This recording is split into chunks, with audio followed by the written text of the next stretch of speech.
নমস্কাৰ আপোনালোক সকলোকে মোৰ ইউটিউব চেনেল টিচাৰ্ছ কৰ্ণাৰলৈ পুনৰ এবাৰ স্বাগতম জনাইছো। আজি এটি খুবেই গুৰুত্বপূৰ্ণ ভিডিঅ লৈ আপোনালোকৰ মাজলৈ আহিছো। কাইন্ডলি ভিডিঅটি শেষলৈকে চাব, চাই ভাল পালে লাইক এণ্ড শ্বেয়াৰ কৰিব আৰু চেনেলটি যদি এতিয়াও সাবস্ক্ৰাইব কৰা নাই কাইন্ডলি সাবস্ক্ৰাইব কৰিব। যোৱাকালি আলোচনা কৰিছো তেওঁলোকৰ গোটেই যিখিনি দাবী আছে সেইখিনি সাৰ্ভিস ৰিলেটেড।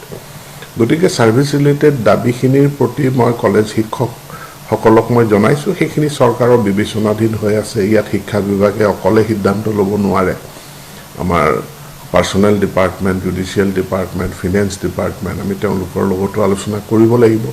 আলোচনা প্ৰক্ৰিয়া এটা চলি আছে আৰু গুণোৎসৱৰ প্ৰতি মই তেওঁলোকক সহায় সহযোগিতা আগবঢ়াবলৈ মোৰ ফালৰ পৰা মই আহ্বান জনাইছো।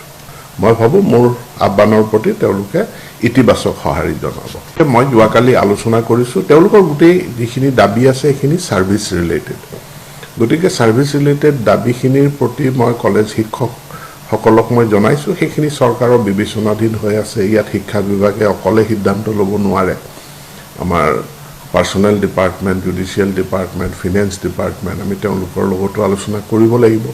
আলোচনা প্ৰক্ৰিয়া এটা চলি আছে আৰু গুণোৎসৱৰ প্ৰতি মই তেওঁলোকক সহায় সহযোগিতা আগবঢ়াবলৈ মোৰ ফালৰ পৰা মই আহ্বান জনাইছো।